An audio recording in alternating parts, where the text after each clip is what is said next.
Everyone মই Assam TET 2021 mathematics পাৰ্টৰ প্ৰথম চেপ্টাৰটো আলোচনা কৰিবলৈ গৈ আছোঁ। চেপ্টাৰটোৰ নাম হৈছে নাম্বাৰ সিস্টেম। তো এই চেপ্টাৰটোত সৰু সৰু কিছুমান টপিক আছে যিবিলাক খুবেই গুৰুত্বপূৰ্ণ। ফৰ এক্সাম্পল পূৰ্ণ সংখ্যা। তো পূৰ্ণ সংখ্যা কোনবিলাক হয় চাবা, যোনবিলাক সংখ্যা 0ৰ পৰা ষ্টাৰ্ট হয় আপ টু ইনফিনিটিলৈকে চলি থাকে সেই সংখ্যাবিলাকক পূৰ্ণ সংখ্যা বুলি কোৱা হয়। পূৰ্ণ সংখ্যা আটাইতকৈ সৰু পূৰ্ণ সংখ্যাটো হৈছে 1। তো স্বাভাৱিক সংখ্যা কোনবিলাক হয়, যোন স্বাভাৱিক সংখ্যা 1ৰ পৰা ষ্টাৰ্ট হয় আপ টু ইনফিনিটিলৈকে চলি থাকে, এইবিলাকক স্বাভাৱিক সংখ্যা বুলি কোৱা হয়।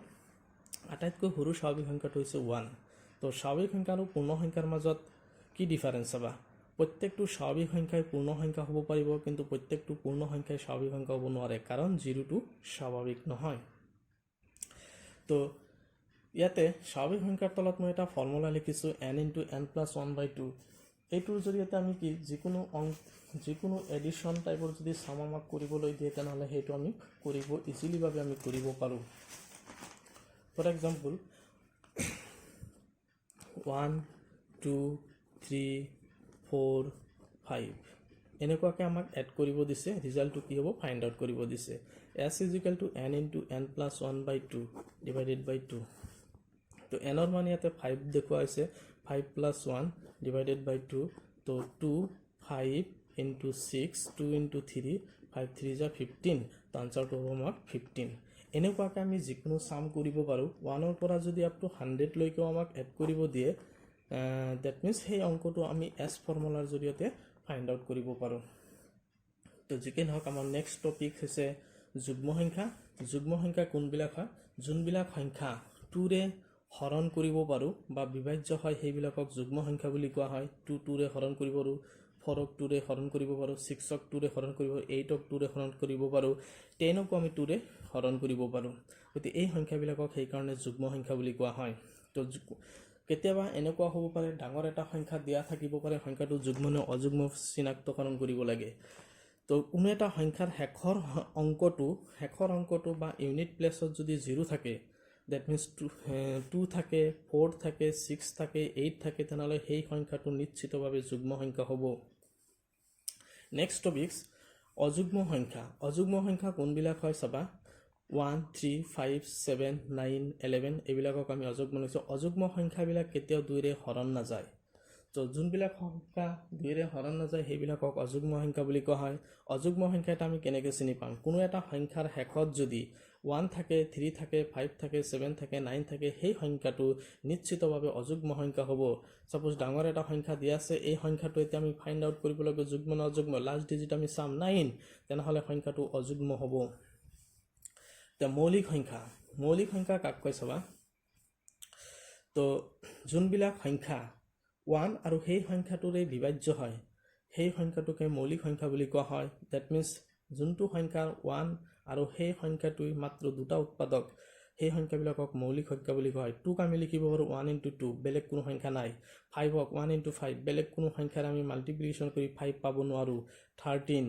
1 × 13, গতিকে সেইকাৰণে এইবিলাকক আমি মৌলিক সংখ্যা বুলি কওঁ। নেক্সট আমাৰ যৌগিক সংখ্যা। যৌগিক সংখ্যাত কি হৈছে চাবা, যে যৌগিক সংখ্যা 1 আৰু সেই সংখ্যাটোৰ বাহিৰেও বেলেগ উৎপাদক আছে, সেইকাৰণে ইয়াকক যৌগিক সংখ্যা বুলি কোৱা হয় বা কম্পজিট নাম্বাৰ বুলি কোৱা হয়। 6 ফৰ এক্সাম্পল 6 লৈছোঁ, 1 × 6 লিখাৰ উপৰিও 2 × 3 লিখিব পাৰোঁ। 2 × 3 আদাৰ উৎপাদক আছে, সেইকাৰণে যৌগিক সংখ্যা হয়। ছাপোজ মই 12 লিখিছোঁ, 12ক 1 × 12 লিখিব পাৰোঁ, তাৰপিছত 2 × 6 লিখিব পাৰোঁ, 3 × 4 লিখিব পাৰোঁ। তো আদাৰ উৎপাদক আছে, সেইকাৰণে এই সংখ্যাবিলাকক আমি যৌগিক সংখ্যা বুলি কওঁ। আচ্ছা, তো মৌলিক সংখ্যা আৰু যৌগিক সংখ্যাৰ মাজত কি পাৰ্থক্য, তো চাবা মৌলিক সংখ্যাবিলাক 2ৰ বাহিৰে বাকী সংখ্যাবিলাকতো 2ৰে বিভাজ্য নহয়, কিন্তু যৌগিক সংখ্যাবিলাক বিভাজ্য হয়, 2ৰে বিভাজ্য হয়। তো আটাইতকৈ সৰু মৌলিক সংখ্যাটো হৈছে আমাৰ 2, আটাইতকৈ সৰু যৌগিক সংখ্যাটো হৈছে 4। অখণ্ড সংখ্যা কোনবিলাক আহা আমি চিনি পাওঁ, তো জিৰো ৰাইট সাইডত যিমান বিলাক সংখ্যা আছে 1 2 3 4 5 আপ টু ইনফিনিটি লৈকে যিমান সংখ্যা আছে সব কেইটাই অখণ্ড সংখ্যা জিৰো লেফট সাইডত যিমান কেইটা সংখ্যা আছে -1 -2 -3 -4 -5 আপ টু ইনফিনিটি লৈকে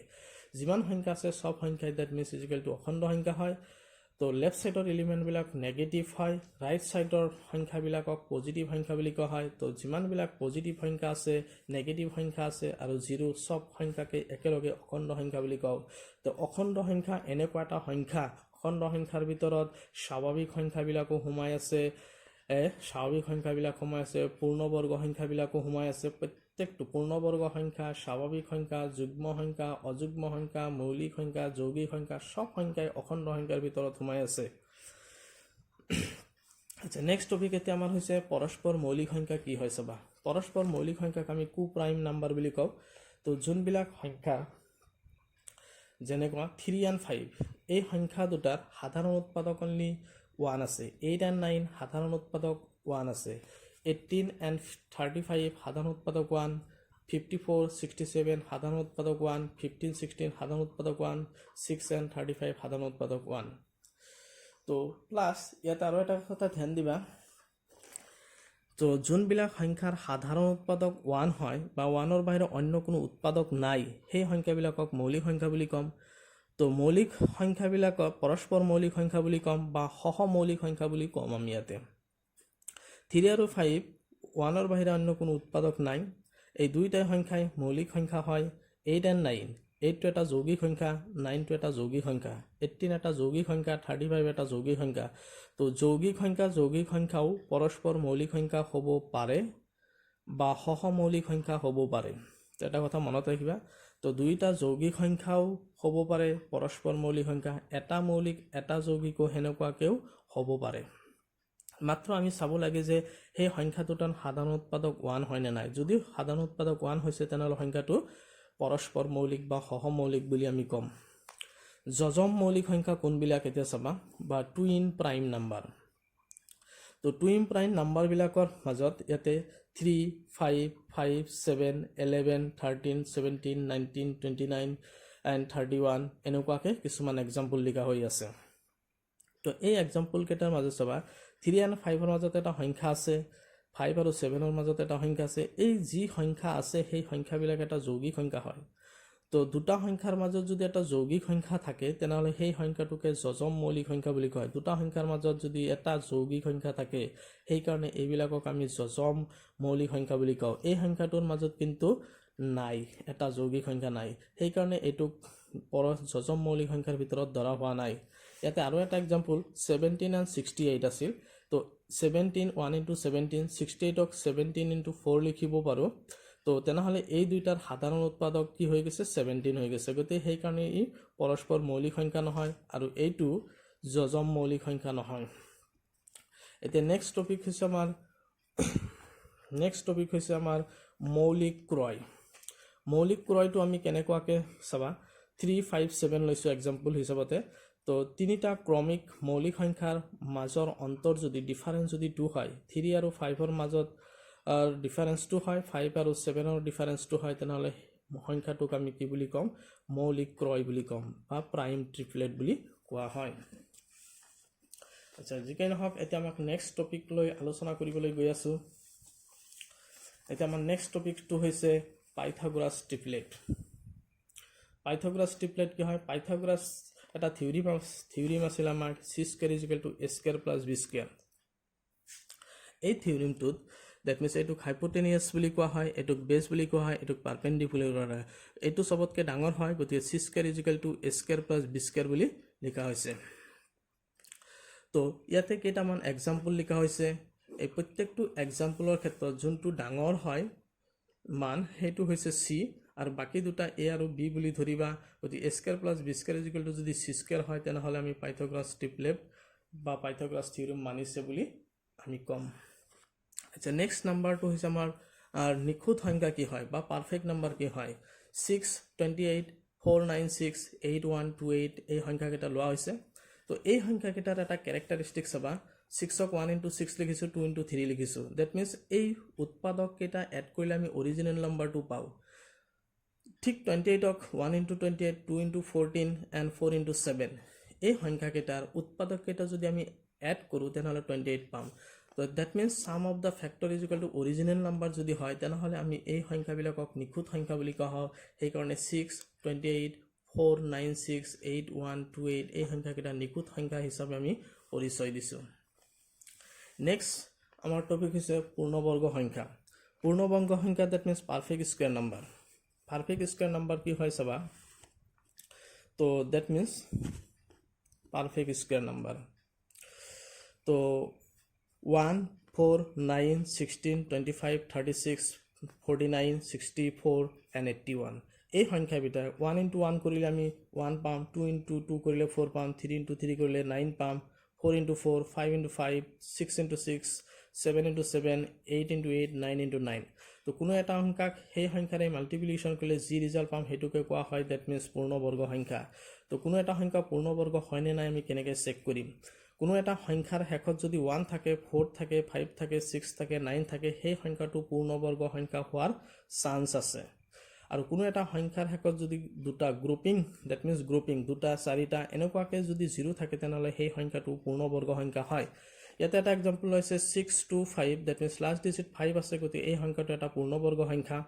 কাৰণ ইয়াক 25 into 25 কৰিলে 625 হয়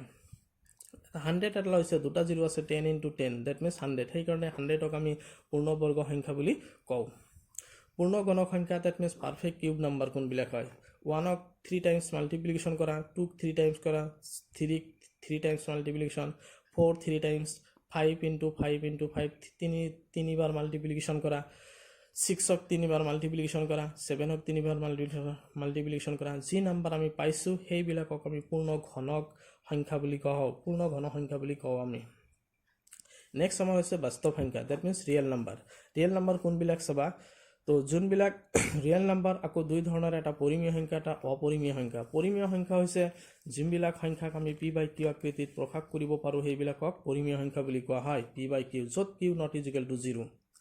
1/2 দ্যাট মিন্স p/q ফৰ্মেটত হয় গতিকে পৰিমেয় সংখ্যা 5 এটা নেচাৰেল নাম্বাৰ তাৰ তলত আমি 1 লিখিব পাৰোঁ এইটো এটা পৰিমেয় সংখ্যা 0.7 7/10 লিখিব পাৰোঁ দ্যাট মিন্স এটা পৰিমেয় সংখ্যা হৈ গ'ল √49 ইয়াক আমি 7 লিখিব পাৰোঁ 7 এটা পৰিমেয় সংখ্যা কোনো সংখ্যাক যদি আমি হৰণ কৰোঁ বাৰবাৰ সেই সংখ্যাটো ৰিপিটিং আহি থাকে যেনেকুৱাকৈ 3 3 3 3 বাৰবাৰ আহি আছে ইয়াক আমি 1.3 কা বাৰ লিখিব পাৰোঁ আৰু এই সংখ্যাটো এটা পৰিমেয় সংখ্যা হয় কোনো এটা দশমিক টাইপৰ যিমানবিলাক সংখ্যা আছে সব সংখ্যাই পৰিমেয় সংখ্যা তো 250.6 এই সংখ্যাটো পৰিমেয় সংখ্যা কাৰণ ইয়াক যেতিয়া আমি লিখিম 2506 ডিভাইডেড বাই 10 লিখিব পাৰোঁ গতিকে এইটো এটা পৰিমেয় সংখ্যা হৈ গ'ল 2506 divided by 10 পইণ্টৰ পিছত এটা ডিজিট আছে গতিকে 10 এৰে আমি ডিভাইড কৰিছোঁ গতিকে এই সংখ্যাবিলাকক আমি পৰিমেয় সংখ্যা হিচাপে আমি জানিম এতিয়া অপৰিমেয় সংখ্যা কাক কয় চাবা অপৰিমেয় সংখ্যা ৰুটৰ ভিতৰত যোনবিলাক সংখ্যা আছে সেইকেইটা যদি পূৰ্ণবৰ্গ নহয় তেনেহ'লে সেইটো অপৰিমেয় সংখ্যা নিশ্চিত কোনো এটা সংখ্যা 01 001 0001 4 times 01 এনেকুৱাকৈ টাইপত যদি আহি থাকে ডট ডট যদি হৈ থাকে তেনেহ'লে সংখ্যাটো অপৰিমেয় সংখ্যা তাৰ পিছত কোনো এটা সংখ্যাৰ হৰণ কৰাৰ পিছত সংখ্যাটো বেলেগ টাইমত বেলেগ সংখ্যাৰে বাৰ গৈ আছে কিন্তু সংখ্যাটো ডিভিজিবল শেষ নহয় তেনেহ'লে সেই সংখ্যাটোক আমি অপৰিমেয় সংখ্যা বুলি ক'ম আচ্ছা যিকক নহয় এই প্ৰত্যেকটো টপিকছৰ ওপৰতে কিছুমান MCQ কুৱেশ্যনো বনোৱা হৈ আছে সেই কুৱেশ্যনবিলাক আলোচনা কৰা হ'ব নেক্সট টপিক হৈছে আমাৰ নাম্বাৰ সিস্টেমৰ স্থানীয় মান বা নিজস্ব মান প্ৰত্যেকটো সংখ্যাৰে আমি নিজস্ব মান বা স্থানীয় মান ওলাব পাৰোঁ ফৰ এক্সাম্পল হিচাপে 25486 সংখ্যাটো লৈছে 5ৰ ফেজ ভ্যালু ওলাবছে দ্যাট মিন্স নিজস্ব মান 5 হয় ইয়াৰ যদি প্লেস ভ্যালু ওলাও দ্যাট মিন্স তাৰ মানে স্থানীয় মান 5 * 1000 1 2 3টা 0 গতিকে ইয়াতো 1 2 3 তিনিটা 0 লোৱা হৈছে গতিকে 5000 এইটো হৈছে প্লেস ভ্যালু বা স্থানীয় মান অনুন্নক কি হয় প্ৰতিক্ৰম কি হয় গুণাত্মক বিপৰীত কি হয় তো এই তিনিটা শব্দৰ মিনিং এটাই কোনো এটা সংখ্যা দ্যাট মিন্স a আছে ইয়াৰ যেটো প্ৰতিক্ৰম বা অনুন্নক বা ৰেচিপ্ৰকেল বা গুণাত্মক বিপৰীত 1/a হ'ব 2/7 or 7/2 সংখ্যাটো উল্টা কৰি দিলেই হৈ যায় এটো দে 0 means 1 1 by a means a to the power minus 1, 1 by a to the power n means ইমান। এই ফৰ্মুলা টাইপৰ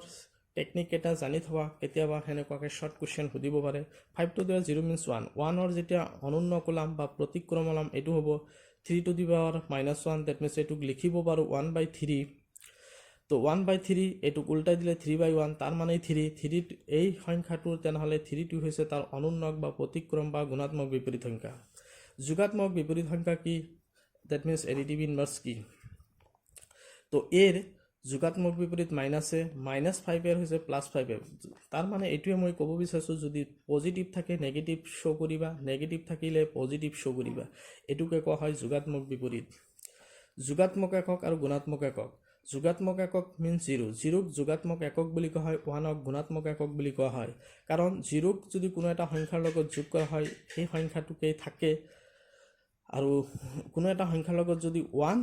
মাল্টিপ্লিকেশ্যন কৰা সেই সংখ্যাটোকে থাকে, সেইকাৰণে 1ক গুণাত্মক একক, 0ক যোগাত্মক একক বুলি কোৱা হয়। কেতিয়াবা 0ক যোগাত্মক অভেদ বুলিও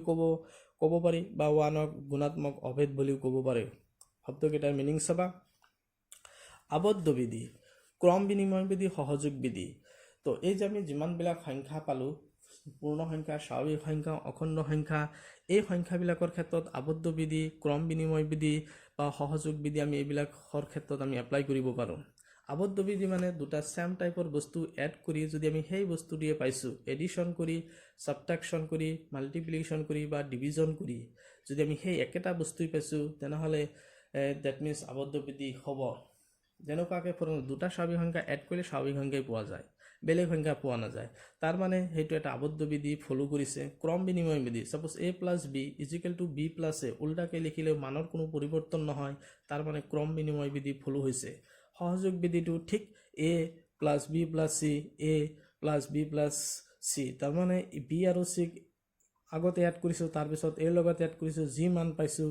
a লগত b এড কৰি তাৰপিছত c লগত এড কৰিছোঁ, সেই একেটা মান যদি পাইছোঁ তেনেহ'লে সহযোগ বিধি মানি চলিছে। এতিয়া আমাৰ নেক্সট টপিক হৈছে পৰৱৰ্তী আৰু পূৰ্বৱৰ্তী মান কি হয়। কোনো এটা সংখ্যাৰ আগৰ ভেলু আছে আৰু পিছৰ ভেলু আছে। আগৰ ভেলুটোক কোৱা হয় পূৰ্বৱৰ্তী মান আৰু পিছৰ ভেলুটোক কোৱা হয় পৰৱৰ্তী মান। 278ৰ আগৰ মান হৈছে 277 আৰু এইটোৰ মান হৈছে 279, পৰৱৰ্তী মানটো। তেনেকৈ কোনো এটা সংখ্যাৰ পূৰ্বৱৰ্তী বা পৰৱৰ্তী মান আমাক ওলাব দিব পাৰে, আমি এনেকুৱাকৈ ওলাই দিম।